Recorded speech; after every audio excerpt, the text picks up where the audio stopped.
అక్బర్ ఆస్థానంలో బీర్బల్ న్యాయం. ఇంకా సరిగ్గా సూర్యుడు రానే రాలేడు, కానీ అక్బర్ ఆస్థానంలో సందడి మొదలైంది. రాణి రుక్సానా బేగం యొక్క ఖరీదైన హారము తన మెడ నుండి పోగొట్టుకుపోయింది. ఊర్లో వారందరూ దీని గురించి మాట్లాడుకుంటున్నారు. నా హారం పోగొట్టుకుపోయింది. మా అమ్మ ప్రేమతో నా పెళ్ళప్పుడిచ్చింది అది. ఓ దేవుడా, నీ హారాన్ని ఎవరు తీసుకున్నారు బేగం సాహెబా? నాకు తెలీదు. ఆ హారం నువ్వు తీసుకున్నావా ఏంటి? ఇలా ఎందుకు మాట్లాడుతున్నావు బేగం సాహెబా? నేను రోజులాగే నా పని చేసుకుంటున్నాను. అబద్ధాలు చెప్పకు గులాబో. నిన్న రాత్రి నుంచి వేద్యరాజ్ తర్వాత నువ్వే నా గదిలోకి వచ్చావు. నన్ను నమ్మండి బేగం సాహెబా, నేను పేదదాన్ని నిజమే, కాని దొంగని కాను. ఇప్పుడు దొంగెవరో ఈ సమస్యను బాద్షానే తీరుస్తారు. వాళ్ళ ఖరీదైన హారము పొడగొట్టుకుపోయింది అని బాద్షా అక్బర్ సభకు అందరినీ పిలిచాడు. బీర్బల్, రాణి హారం దొంగలించబడింది. నేను కోరుకుంటున్నాను, ఈ పరిష్కారాన్ని కూడా నువ్వే బాధ్యత వహించాలి. మహారాజా, మహారాణి గారు, మీరు నాకు ఒక విషయం చెప్తారా? నిన్నటి నుంచి ఈ రోజు వరకు మీ రాజమందిరికి ఎవరు వచ్చారో కొంచెం చెప్తారా?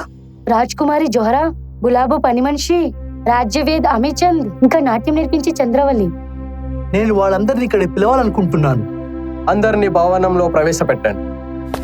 కొద్దిసేపట్లోనే అందరూ ఆస్థానంలోకి చేరుకున్నారు. మహారాణి గారి హారం దొంగలించబడింది. మీ అందరిపై అనుమానం వాళ్లకున్నది. ఏం మాట్లాడుతున్నావు బీర్బల్? నేను రాజ్కుమారిని. నేనెందుకు హారం దొంగలిస్తాను? క్షమించాలి యువరాణి గారు, మీరు మీపైన కూడా మాకు అనుమానం ఉంది. అంతవరకు నేను చెప్పినట్లు మీరు తప్పకుండా వినాలి. నా ఆజ్ఞ ఏమిటంటే మీ నలుగురిని వేరే వేరే గదిలో మేము ఉంచబోతున్నాం. బీర్బల్ అందరినీ విడివిడిగా కూర్చొని పెట్టాడు మరియు అందరికంటే ముందు గులాబోని అడగడం మొదలు పెట్టాడు. చెప్పు గులాబో, నువ్వు పొద్దున ఎక్కడున్నావు? ఏం చేస్తున్నావు? మాలిక్, నేను ప్రతిరోజు లాగానే ఇల్లు ఊడుస్తూ ఉన్నాను. కానీ ఎప్పుడైతే బేగం సాహెబ పడుకుందో అప్పుడు నేను హారాన్ని తన మెడలో చూశాను. ఆ సమయంలో నీతో పాటు ఎవరైనా ఉన్నారా అక్కడ? లేదయ్య గారు, కానీ కొద్దిసేపటి తర్వాత అక్కడికి వేదరాజు వచ్చాడు మరియు తను రాగానే అక్కడి నుంచి నేను బయటికి వచ్చేశాను. సరే అయితే. గులాబోని అడిగిన తరువాత బీర్బల్ దాని తరువాత రాజ్కుమారి దగ్గరికి వెళ్తాడు. యువరాణి గారు, మీరు పొద్దున ఎక్కడున్నారు? నేనైతే అమ్మ దగ్గరే ఉన్నాను. అమ్మ నాకు కొన్ని పుస్తకాలు ఇచ్చింది చదవడానికి. అప్పుడు అమ్మతో అనుమతి తీసుకొని బయటికి వెళ్ళాను. మీరు మీరు రాజమందిరంలో బయటికి వచ్చేటప్పుడు ఆవిడ మెడలో ఆ హారం ఉందా? ఎప్పుడైతే నేను బయటికి వచ్చానో ఆ వజ్రం తన మెడలో మెరుస్తూ ఉంది. మీరు ఎవరైనా లోపలికి వెళ్ళడం మీ కల్లారా చూసారా? లేదు, నేను గులాబో బయటికి వెళ్ళేటప్పుడు చూశాను. సరే అయితే. రాజ్ కుమారిని అడిగిన తరువాత బీర్బల్ మూడో వ్యక్తిని వైద్యరాజ్ దగ్గరికి వెళ్తాడు. వైద్యనాథ, మీరు మహారాణి గారి మందిరంలోకి ఎప్పుడు వెళ్ళారు? నేనైతే మధ్యాహ్నం 3 గంటలకి వచ్చాను. నేను మిమ్మల్ని ప్రశ్నిస్తున్నాను, మీరు అక్కడికి ఎందుకు వెళ్ళారు అసలు? రాణి గారికి ఆరోగ్యం బాగాలేదు, నేను మందు ఇవ్వటానికి వెళ్ళాను. ఆ సమయంలో మహారాణి మెడలో ఆ హారం ఉందా అసలు? నేనైతే చూడలేదు. అనుకుంటున్నాను అక్కడ లేదు. నాకేమీ గుర్తు రావటం లేదు. మీ కళ్ళు చాలా అనుభవమైనవి. దాంతో ఏమి దాగదే. ఏదో దాగిందంటే నాకు కొంచెం అనుమానంగా ఉంది. పర్వాలేదు, నేను దొంగని ఎలాగైనా వెతికి పట్టుకుంటాను. వైద్యరాజ్ని అడిగిన తరువాత బీర్బల్ 4వ వ్యక్తి నర్తకి చంద్రావళి దగ్గరికి వెళ్తాడు. చంద్రావళి, ఒక విషయం చెప్పు, నువ్వు రాజమందిరంలోకి ఎందుకు వచ్చావు అసలు? నేనైతే నృత్యం కోసమే అక్కడికి వచ్చానప్పుడు. నువ్వు మహారాణి గదిలోకి లోపల వరకు వెళ్ళావా? లేదు. నాట్యానికి ముందు తయారవడానికి నువ్వు ఎక్కడికి వెళ్ళావు అసలు? నేను తయారవ్వడానికి నాకు వేరే గది ఇచ్చారు. నేను అదే గదిలో ఉన్నాను. సరే అయితే. అందరినీ అడిగిన తర్వాత బీర్బల్ తన స్థలానికి వెళ్తాడు. అందరూ మహారాణి గారి మెడలో హారాన్ని చూశారు, కానీ ఎవరూ దొంగలించారో ఎవరూ చూడలేదు. వీళ్ళందరూ నాతో అబద్ధం చెప్తున్నారనుకుంటా, లేకపోతే దొంగ తెలివైన వాడు. అయినా పర్లేదు, నేను దొంగని వెతికే తీరుతాను. తర్వాత రోజు బీర్బల్ అక్బర్ ఆస్థానంలోకి చేరుకుంటాడు. బీర్బల్, దొంగ గురించి ఏమైనా తెలిసిందా? మహారాజా, దొంగ చాలా తెలివైన వాడు. వాణ్ణి పట్టుకోవడానికి నేను ఒక యోజనాన్ని తయారు చేశాను. మంచిది, అయితే చెప్పు, ఏమి పరిష్కారమో దానికి. బీర్బల్ తన దగ్గరికి ఒక సేవకుణ్ణి పిలిచాడు. సేనికుడా, ఒక ఇత్తడి పాత్ర నా దగ్గరకు తీసుకురా. ఈ పెట్టెలో ఏముంది బీర్బల్? ఈ పాత్రలో బూడిద మాత్రమే ఉంది మహారాజా. బూడిద? బూడిద. ఇది మామూలు బూడిద కానే కాదు. ఇది విశేషమైన పదార్థాలతో తయారు చేసిన ప్రత్యేకమైన బూడిద. కానీ ఈ దొంగని పట్టుకోవటంలో ఈ బూడిద ఎలా ఉపయోగపడుతుంది? నిర్దోషి ఈ బూడిదని తాకితే అసలు ఏం అవ్వనే అవ్వదు అతని చేతికి. ఒకవేళ దొంగ ఈ బూడిదని తాకితే ఆ బూడిద రంగు మారుతుంది. దొంగ తేలికగా మనకు దొరికిపోతాడు మహారాజా. వా బీర్బల్, నీకెవరూ సాటి లేరు. ఆ నలుగురు ఆరోపణని ఇక్కడికి పిలవాలని నేను మీతో విన్నపించుకుంటున్నాను. ఆ నలుగురిని ప్రవేశపెట్టండి. చూడండి, ఈ పెట్టిలో ఆయుర్వేదిక బూడిద ఉంది. ఈ బూడిదని మీ నలుగురు ముట్టుకోవాల్సి ఉంటుంది. అదేలాగా బూడిదని ముట్టుకుంటే దొంగ ఎలాగా పట్టుబడతాడు? ఈ బూడిదని ఒక నిర్దోషి తాకితే ఏం అవ్వనే అవ్వదు. ఒకవేళ దొంగ ఈ బూడిదని తాకితే ఈ బూడిద రంగు మారిపోతుంది. ఆ బూడిద రంగు మారిపోతుంది. దొంగ తేలికగా దొరికిపోతాడు. నేను సిద్ధంగా ఉన్నాను ఈ పరీక్షకి. బీర్బల్ వైద్యరాజ్ యొక్క చేతిలో కొంచెం బూడిదని పెడతాడు. కానీ వైద్యరాజ్ యొక్క చేతికి ఏమీ కాదు. మీరు నిర్దోషిగా ఉన్నారు వైద్యరాజా. వైద్యరాజ్ తరువాత బీర్బల్ రాజ్కుమారి చేతిలో బూడిదను పెడతాడు. వైద్యరాజ్ తరువాత రాజ్కుమారి చేతికి కూడా అస్సలు ఏమీ కాదు. యువరాణి, మీరు నిర్దోషి. నన్ను క్షమించండి యువరాణి. రాజ్కుమారి నిర్దోషి అయినందువలన బేగం మరియు బాద్షా చాలా సంతోషపడతారు. మహారాజా, నేను మీతో అనుమతి కోరుకుంటున్నాను గులాబీని పరీక్షించడానికి. అనుమతి తీసుకోండి. గులాబో, ఈ బూడిదను నీ అరిచేతిలో కొంచెం సేపు ఉంచుకోవాలి. క్షమించండి అయ్యగారు, నాకు బూడిదతో మంటగా ఉంటుంది. నా చేతిలో మంటగా ఉంటుంది. అలాగా? అవును అయ్యగారు, నేను దీన్ని ముట్టుకుంటే నా చేతిలో బొగ్గలు వస్తాయి. అయితే దీనికి అర్థం ఈ బూడిద తీసుకోవడానికి నువ్వు భయపడుతున్నావు అన్నమాట. పరీక్ష ఇవ్వడానికి భయం లేదు, నా చేయిలో మంట పుడుతుంది, అందుకని భయమేస్తుంది. నేను నీ దొంగగా నిర్దించి శిక్షించమంటావా? ఒకవేళ మీరు నిర్దోషిని శిక్షించాలి అనుకుంటున్నారా, సంతోషంగా నాకు ఉరిశిక్ష వేయండి. మహారాజా, దీని న్యాయం మనం తర్వాత చేద్దాం. ఇప్పుడు మన నర్తకి చంద్రావళిని పరీక్షించాలనుకుంటున్నాను. చంద్రావళి, మీ చెయ్యి ముందుకు తీసుకురా. చంద్రవల్లి భయపడుతూ బీర్బల్ దగ్గరికి వస్తుంది. కానీ ఎప్పుడైతే బీర్బల్ తన చేతిలో బూడిద వేయడానికి వెళ్తాడో అప్పుడే తను అనుకోకుండా తన చెయ్యి తీసేస్తుంది. ఏమైంది? నువ్వు చెయ్యి ఎందుకు తీసేసావు? నాకు కూడా బూడిదంటే మంట పుడుతుంది. నేను బూడిదని ముట్టలేను. నువ్వు బూడిదని తాకకూడదు, కానీ నీ కాళ్ళ పట్టీలు నువ్వు తాకొచ్చు కదా. నీ కాళ్ళ పట్టీలు కొంచెం తీసి నాకు ఇస్తావా? నా పట్టగొలుసుతో మీరేం చేస్తారు అయ్యగారు?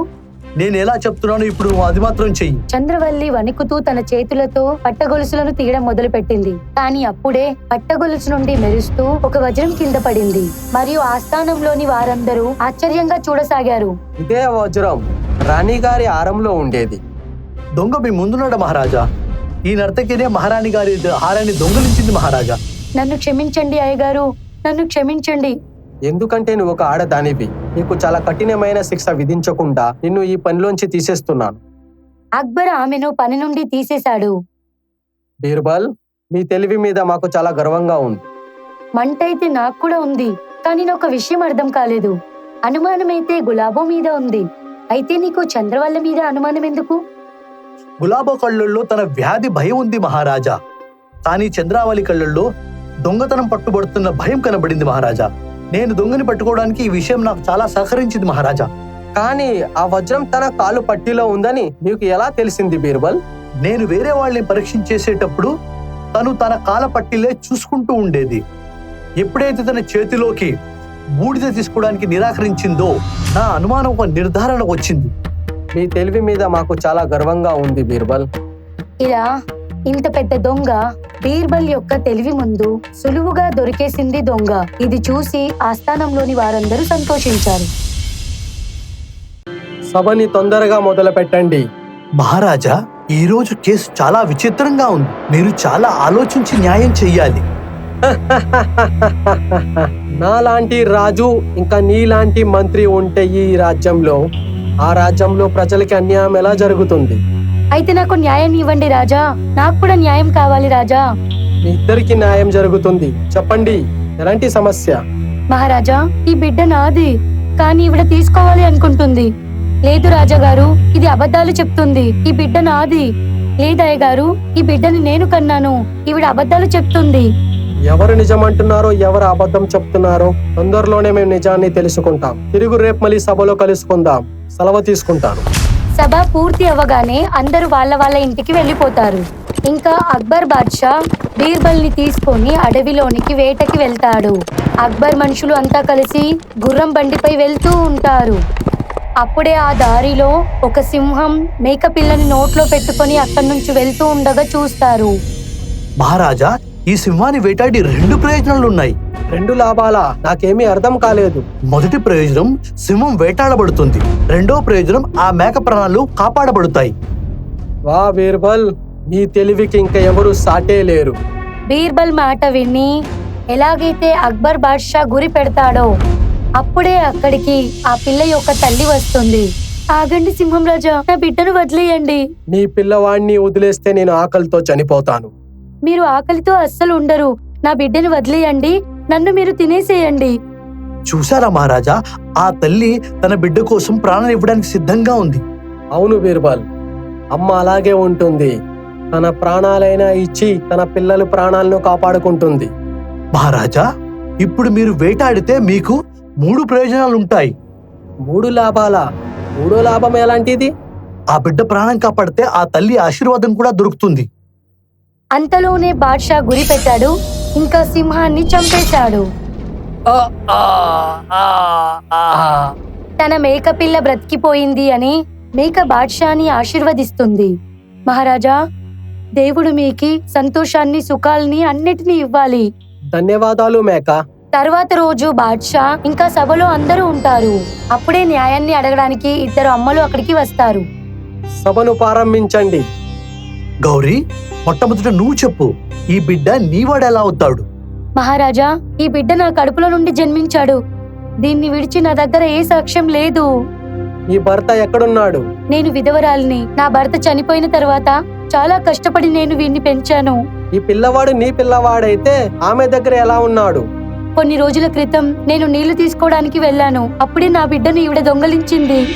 గౌరీని అన్ని ప్రశ్నలు అడిగిన తరువాత బాద్షా మాయాని ప్రశ్నలు అడుగుతాడు. ఇప్పుడు నువ్వు చెప్పు, ఈ బిడ్డ నీవాడెలా అవుతాడు? రాజా, ఈ బిడ్డని నేనే కన్నాను. ఈవిడ గొడ్డురాలు, అందుకనే అబద్ధాలు చెప్పి నా బిడ్డను తీసుకోవాలనుకుంటుంది. నీ భర్త ఇప్పుడు ఎక్కడున్నాడు? నా భర్త ఈ సమయంలో పొలంలో పనిచేస్తూ ఉంటాడు. అక్బర్ బాద్షా తీర్పు ఇవ్వడంలో త్వరపడాలి అనుకోలేదు. అందుకే ఈ రోజు కూడా న్యాయం చెప్పలేదు. ఈ సభ ఇక్కడే ముగిస్తున్నాను.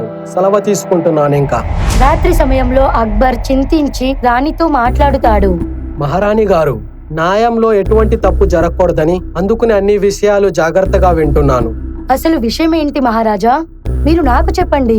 మీ సమస్యని నేను తీర్చవచ్చేమో. ఒక ఆడమనిషి విధవరాలు, ఇంకొకటి సుమంగలి. ఆ 2 ఆడవాళ్ళు ఒక్క పిల్లాడికి తల్లినని 2 గొడవ పడుతున్నారు. అంతగా ఎందుకు ఆలోచిస్తున్నారు? ఎవరికైతే భర్త ఉన్నాడో తనే అమ్మ.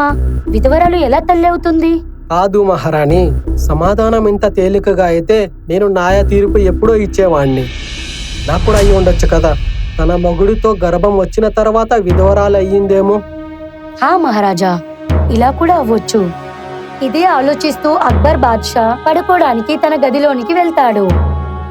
వాళ్ళిద్దరి తల్లిలోంచి ఎవరు నిజమైన తల్లి? ఇది తెలుసుకోవటం ఏదైనా ఒక ఉపాయం అనేది ఉంటుంది కదా. బాద్షా ఆలోచిస్తూనే ఉంటాడు. అప్పుడే అనుకోకుండా అడవిలోని జరిగిన సంఘటన అతనికి గుర్తుకు వస్తుంది. ఆగండి సింహం రాజా, నా బిడ్డను వదిలేయండి. నీ పిల్లల్ని వదిలేస్తే నేను ఆకలితో చనిపోతాను. మీరు ఆకలితో చనిపోరు. నా బిడ్డ ప్రాణాల్ని వదిలేస్తే నేను నా ప్రాణాన్ని మీకు ఇస్తాను. చూసారా మహారాజా, ఆ తల్లి చూడండి, తన బిడ్డ కోసం తన ప్రాణాలు ఇవ్వడానికి సిద్ధంగా ఉంది. అవును బీర్బల్, అమ్మ అలాగే ఉంటుంది.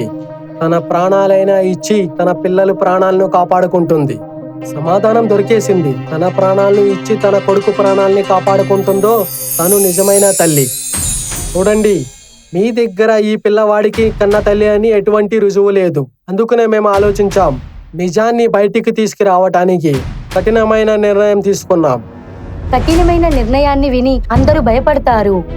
గౌరీ, నాకు చెప్పు, నీ పిల్లవాడిని తీసుకుని అడవి నుంచి బయలుదేరుతున్నావు. అప్పుడు అనుకోకుండా నీ ముందు ఒక సింహం వస్తే ఇంకా నీతో ఇలాగంటుంది, తనకు ఆకలేస్తుందని. నువ్వు నీ బాబుని ఇచ్చే, లేకపోతే నువ్వే నాకు ఆహారంగా మారు. అప్పుడు నువ్వు ఏం చేస్తావు? నా బిడ్డను కాపాడుకోవడానికి నా ప్రాణాల్ని నేను అర్పిస్తాను.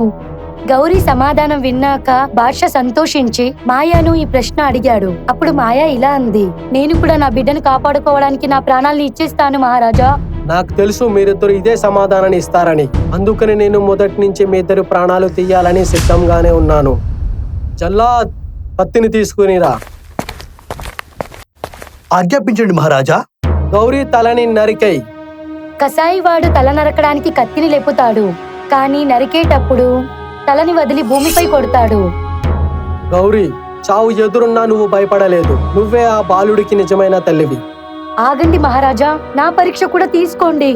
నేను కూడా అమ్మాని నిరూపించుకోవడానికి ఒక అవకాశం ఇవ్వండి. అవకాశం నీకు ఇస్తాను. మాయా తను నిజమైన అమ్మాని నిరూపించడానికి వెనకాడదస్సలు. ఇది చూసి బాద్షా ఆలోచించసాగుతాడు. చివరికి అలసిపోయి బాద్షా ఈ న్యాయాన్ని తేల్చడానికి బీర్బల్ కి చెప్తాడు. బీర్బల్, ఇద్దరు తల్లులు తన ప్రాణాల్ని తెగించి వాళ్ళే నిజమైన తల్లినని నిరూపించుకున్నారు. ఇప్పుడు నువ్వే చెప్పు, వీళ్ళిద్దరిలో నిజమైన కన్న తల్లి ఎవరని? తన బాద్షాని ఆలోచించడంలో చూసి బీర్బల్ ఇలా అంటాడు. మహారాజా, దొంగని పట్టుకోవడానికి దొంగ కన్నా ఒక అడుగు ముందుగా ఆలోచించాలి. నువ్వేమంటున్నావు? నాకేమీ అర్థం కాలేదు. నేను చెప్తాను మీకు. కన్న తల్లిగా నిరూపించుకోవడానికి వాళ్ళు తన ప్రాణాలే పణంగా పెట్టారు. చూసారా? ఇప్పుడు నేను చెప్పబోయే విషయం మీరింటే దీంట్లో పాలకు పాలు నీళ్ళకు నీళ్లు వేరవుతాయి. శనిగుడా, కత్తి తీసుకురా. మహారాజా, ఇద్దరు ఒకే వస్తువు కావాలంటున్నారంటే దానికి ఏ ప్రమాణం లేకపోతే దాన్ని ఇద్దరికి పంచేయాలి. ఇదే న్యాయమైన సిద్ధాంతం. అంటే ఏమిటి అర్థం? ఈ పిల్లవాడిని 2 ముక్కలుగా చేసి వీళ్ళిద్దరికి ఒక్కొక్క ముక్క ఇవ్వండి మహారాజా. మాయా, పిల్లవాడిని 2 ముక్కలు చేయటం నువ్వు సిద్ధంగా ఉన్నావా? న్యాయం కోసం నేను నా ప్రాణాన్ని ఇవ్వడానికి వెనకాడకపోతే అయితే ఈ బిడ్డ ఎందుకు? బిడ్డను కోసి మా ఇద్దరికి కట్టండి. గౌరీ, నువ్వు కూడా సిద్ధమైన పాలుని ముక్కలు చేయటం? లేదు మహారాజా, బిడ్డను చంపొద్దు. బిడ్డను మాయకిచ్చండి, కానీ బిడ్డ బ్రతికుండాలి. గౌరీ సమాధానం విన్న తరువాత బీర్బల్ నవ్వుతూ ఇలా అంటాడు. మహారాజా, నిజం మీ ముందుంది. ఏ స్త్రీ అయితే తన బిడ్డ ప్రాణాలు కాపాడడానికి త్యాగం చేస్తుందో ఆమె నిజమైన తల్లి, ఆమె కన్న తల్లి. నిజం చెప్పావు బీర్బల్. ఇదే నిజమైన న్యాయం. పిల్లవాడిని గౌరీకి అప్పగించండి. అక్బర్ కోపంతో మాయతో ఇలా అంటాడు. మాయా, నువ్వు తల్లి పేరునే పాడు చేశావు. నీకు చాలా కఠినమైన శిక్షణ విధిస్తాను. ఇంకా ఏ ఆడది కన్న తల్లి ప్రేమ గురించి ఎప్పుడు అబద్ధం ఆడదు. ఆజ్ఞాపించండి మహారాజా. దీన్ని గుండు కొట్టించి వీధిలో తిప్పండి. జీవితాంతం దీన్ని బంధించి ఉంచండి. రాజాగారు, మీరు నా ప్రపంచాన్ని తిరిగిచ్చారు. నేను జీవితాంతం మీకు రుణపడి ఉంటాను. ఈ మంచి తీర్పు ఇచ్చిన బీర్బల్ గురించి ఎంత పొగిడినా అది తక్కువేనే. ధన్యవాదాలు మహారాజా. మాకు మీ మీద చాలా గర్వంగా ఉంది బీర్బల్. నిజంగా ఇలాంటి న్యాయం కేవలం బీర్బలే చేయగలడు. స్వచ్ఛమైన ప్రేమ ఎల్లప్పుడూ త్యాగం చేయడంలో ఉంటుంది. ఇంకా స్వచ్ఛమైన న్యాయం అప్పుడు అవుతుంది ఎప్పుడైతే దయ ఇంకా కరుణ ఒక్క దగ్గర ఉన్నప్పుడు. బీర్బల్ ఇది నిరూపించాడు. న్యాయం కేవలం చట్టం వల్ల కాదు, మనసుతో కూడా అవుతుంది అని.